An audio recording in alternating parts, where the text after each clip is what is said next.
जग में जितने भी जुर्म नहीं उतने सहने की आदत है। तानों के भी शोर में रहकर सच कहने की आदत है। मैं सागर से भी गहरी हूँ, मैं सागर से भी गहरी हूँ। तुम कितने कंकड़ फेंकोगे, चुन चुन के आगे बढ़ूंगी मैं। तुम मुझको कब तक रोकोगे, तुम मुझको कब तक रोकोगे। तो इसी हौसले के साथ आप सभी का बहुत बहुत स्वागत करती हूँ मैं अपने चैनल गर्जना जीत की में। और आप सभी को अंत तक, जब तक आपका एग्ज़ाम नहीं हो जाता, यही हौसला बना के रखना है कि आपको कोई भी रोक नहीं सकता है।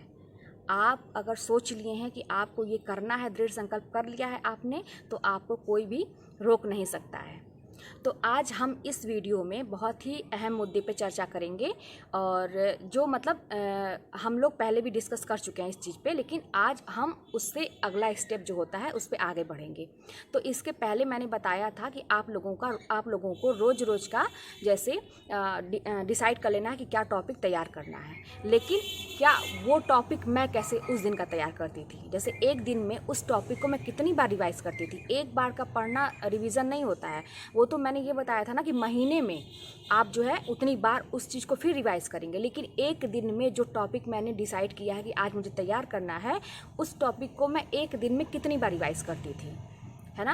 कहने का मतलब ये है ना कि समझिए कि समुद्र में जितना आप मथेंगे, मंथन हुआ था तो देखे थे ना, उसमें कई चीज़ें निकली थी।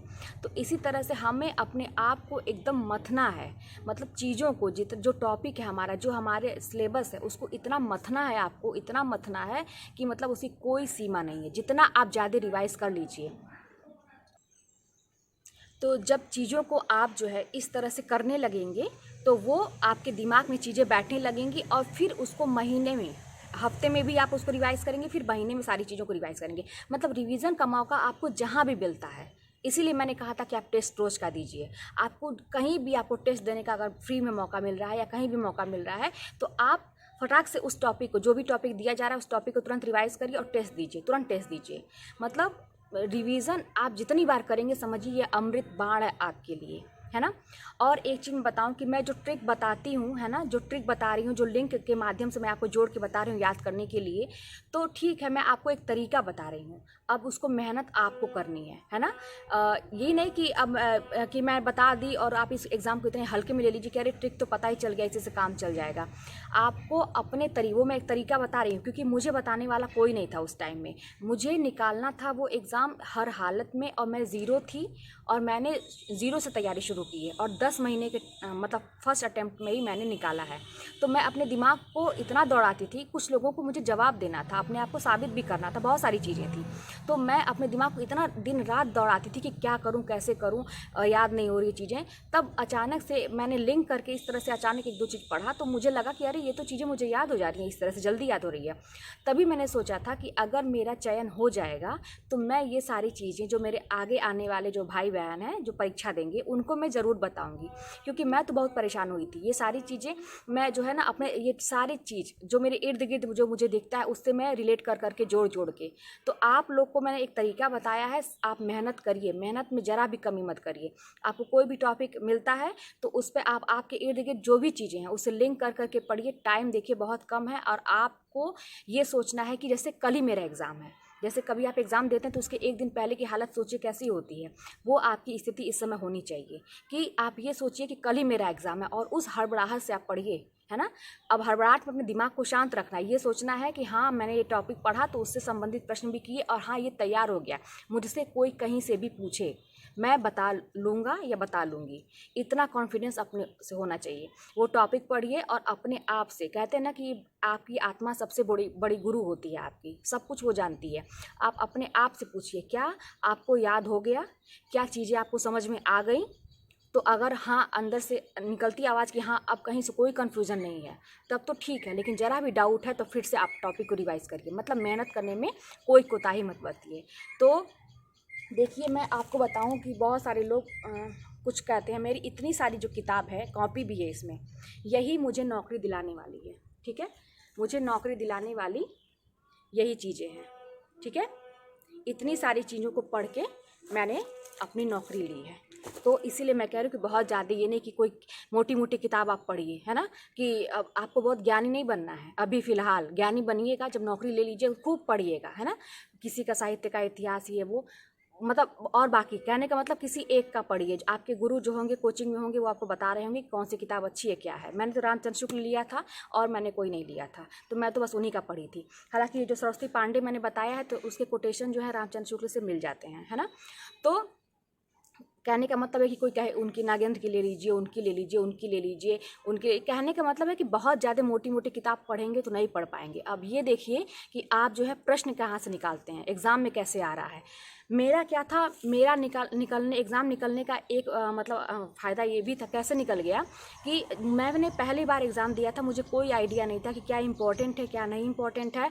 मैं पहली बार एग्ज़ाम दे रही थी और मैंने जो है ना सब कुछ पढ़ा था, जो इम्पोर्टेंट था वो भी पढ़ा था, जो नहीं था वो भी पढ़ा था। ये सरस्वती पांडे की जो किताब है और मेरे नोट्स जो मैंने कोचिंग से जो नोट्स मैंने बनाया था वो, मतलब जो कोई नहीं पढ़ता है वो भी मैं पढ़ती थी, है ना, जितना मतलब दिया है इसमें। और मेरे नोट्स में मतलब सब लोग जितना पढ़ाते थे तो मैं सब पढ़ती थी, कुछ छोड़ती नहीं थी।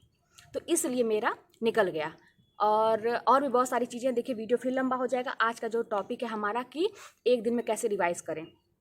तो जैसे क्या करती थी मैं कि उस टॉपिक के पीछे पड़ जाती थी, है ना। कहने का मतलब है ना कि मैं टॉपिक से ही बात करती थी। बड़ा ये आपको फ़नी चीज़ लगेगा लेकिन आप लोग समझिए इन चीज़ों को। उस समय मैंने सब रिश्तेदारों से, अपने दोस्तों से, यारों से, सबसे मैंने नाता तोड़ लिया था। सबसे किसी से मैं बात वगैरह नहीं करती थी, ना कहीं सोशल मीडिया पे मैं बहुत अपडेट रहती थी। फेसबुक सब हटा दिया था। हाँ, यूट्यूब पढ़ाई के लिए और व्हाट्सएप पे मैं काम करती थी, वो उसके लिए, ये ज़रूरी चीज़ें देखने के लिए बस रहती थी।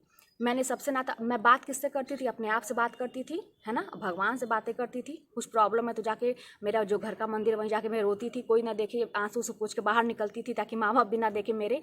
और मैं टॉपिक से बात करती, किताबों से बात करती थी। आपको एक तरीका बता रही हूँ जो मैं करती थी, है ना, आप अपने तरीके से कर सकते हैं। तो मैं ये टॉपिक के पीछे पड़ जाती थी। जैसे मैंने आज का टॉपिक कोई भी लिया और उसके मैं पीछे पड़ गई, है ना, कि इतना पीछे पड़ जाना कि वो टॉपिक भी मतलब कहे आपसे कि अरे यार अब तो पीछा छोड़ दो, इतना रिवीजन करना है, कहने का मतलब है। और जब नहीं याद होता था तो मैं टॉपिक से ही कहती थी नहीं याद होगे, अभी देखो कैसे नहीं याद होगे। तो फिर मैं यही बोल के फिर मैं करती थी। मतलब थोड़ा सा क्रेजीनेस भी लाना ज़रूरी है, आपको करना है चाहे जैसे भी करना है। तो मैं टॉपिक जब पढ़ती थी तो पहले तो मैंने मान लीजिए मैंने नोट्स से पढ़ा, जो मेरे कोचिंग वाले सर जो थे उनसे जो मैंने नोट्स बनाया था उससे मैंने वो टॉपिक पढ़ा है, ठीक है, जो मैंने डिसाइड किया था। उसके बाद उसी चीज़ को मैं इस किताब से, ठीक, और उसके बाद उससे संबंधित प्रश्न, उसमें क्या कहते हैं घटना चक्र में, देखिए टॉपिक वाइज दिया है ना अलग अलग उसमें, तो उसको मैं हल करती थी। उसके बाद जो प्रैक्टिस सेट जो मैंने अलग से लिया था उसको, ये आप कोई भी मार्केट से अच्छा ले सकते हैं, ये तो मुझे वही मिला था तो मैंने ले लिया था। इसमें कुछ मिसप्रिंटिंग भी है कुछ चीज़ों की, तो इसको, उसके बाद जो है और भी कहीं मुझे लगता था कि हाँ इस टॉपिक से संबंधित प्रश्न मुझे मिल रहे हैं, है ना, अगर टेस्ट वगैरह कहीं भी हो रहा है उसको करती थी। और उस टॉपिक को उस दिन में 4 बार रिवीजन करती थी। अब सोचिए मैं कितना पढ़ती थी उस टॉपिक को। और यही नहीं कि बस साहित्य की बात मैं नहीं कर रही हूँ, मैंने बताया था कि मैं टाइम टेबल पर अपना साहित्य, व्याकरण, काव्य शास्त्र सबको मैं सम्मिलित की रहती थी, किसी सबका बैलेंस लेके चलती थी। लेकिन ज़्यादा फोकस मैं किस पे करती थी, साहित्य पे, पहले उसको पढ़ना, फिर व्याकरण को पढ़ना एक टॉपिक, फिर काव्य शास्त्र और संस्कृत, उसको मैं बाद में पढ़ी थी। देखिए सबका एक बहुत स्ट्रॉन्ग पॉइंट होता है, सबका एक वीक पॉइंट होता है। सबको कुछ चीज़ें बहुत कठिन लगती हैं, जैसे काव्य शास्त्र और संस्कृत मुझे कठिन लगता था, सबको लगता होगा। तो मैं संस्कृत के लिए बहुत ज़्यादा किताब उताब नहीं ली थी। किसी ने पूछा था मुझसे तो मेरा नोट्स जो था, मैंने कोचिंग जो किया था उसमें जो बनाया था मैंने उसी से काम चलाया था। और पिछले साल के प्रैक्टिस सेट और कुछ जो शब्द रूप और ये सब धातु रूप वगैरह थे उससे देख के कि प्रश्न कैसे आते हैं, मतलब मैनेज किया था मैंने, उसको बैलेंस करने की कोशिश की थी बहुत ज़्यादा। मतलब लास्ट में उसको मैंने पढ़ा था। और काव्य शास्त्र को मैं रोज़ पढ़ती थी, और लेकिन ज़्यादा मेरा फोकस था किस पे, साहित्य पे और मेरे व्याकरण पे, है ना, एक एक टॉपिक पे। तो इतना मैं कम से कम 4 बार इन सबको मैं रिवाइज अच्छे से और मन से, एकदम जब भी मैं पढ़ूँ तो एकदम मन से। एग्ज़ाम को बिल्कुल भी हल्के में मत लीजिएगा इस एग्ज़ाम को, है ना, क्योंकि देखिए इस एग्ज़ाम में सारी चीज़ें जो हैं, एक तो अब डीपली पूछता है ना, टीजीटी में डीपली भी पूछ देगा। और कुछ चीज़ें आपको एग्जाम में ऐसी देखने को मिलेंगी जो आपने कहीं नहीं पढ़ा है। तो जब आप बहुत ज़्यादा पढ़ेंगे ना, देखिए घटना चक्र से कोई भी क्वेश्चन रिपीट नहीं हुआ था इस बार, और ना ही होगा मेरे ख्याल से आगे। लेकिन ये है कि जब आप ज़्यादा पढ़ेंगे तो आपका एक बेस बन जाएंगे, चीज़ें आपको समझ में आने लगेंगी। और कुछ प्रश्न एग्ज़ाम में ऐसे मिलेंगे जिसको आप कहीं नहीं पढ़े हैं, ना कोई पढ़ाया है ना कहीं पढ़े हैं, अजीब सा वो प्रश्न यूनिक आ जाएगा। तो आप जब उसमें अंदाज़ा अनुमान लगा के लगाएंगे ना अपने से, जिसको तुक्का बोलते हैं, अनुमान लगाएंगे, तब भी वो सही हो जाएगा, क्योंकि आपका बेस एक बन जाता है, आपको आपका अनुमान सही हो जाएगा। तो इसलिए खूब पढ़िए, खूब रिवाइज करिए चीज़ों को। और मतलब एक टॉपिक को 4 बार, है ना, पहले अपने जहाँ भी है नोट्स से मैं पढ़ती थी, फिर किताब से, फिर उससे संबंधित प्रश्न, और ये प्रोसेस मैं पूरा 4 बार करती थी। ठीक है। और देखिए, जैसे मैं ये घटना चक्र है ना, जैसे प्रैक्टिस सेट का मैं बता दूं कि देखिए, जब मैं पढ़ती थी ना तो मैंने आपको कल ही बताया था कि अपने प्रोत्साहन के लिए मैं टिक लगाती चलती थी। देखिए, है ना, टिक, कि ये प्रश्न मैंने पढ़ लिया, है ना, जब पढ़े तो टिक लगा दी, जब पढ़े तो टिक लगा दी। इस तरह से कर करके 4-4 बार इस तरह से आप टिक लगा लीजिए कि हाँ मैंने पढ़ा, है ना।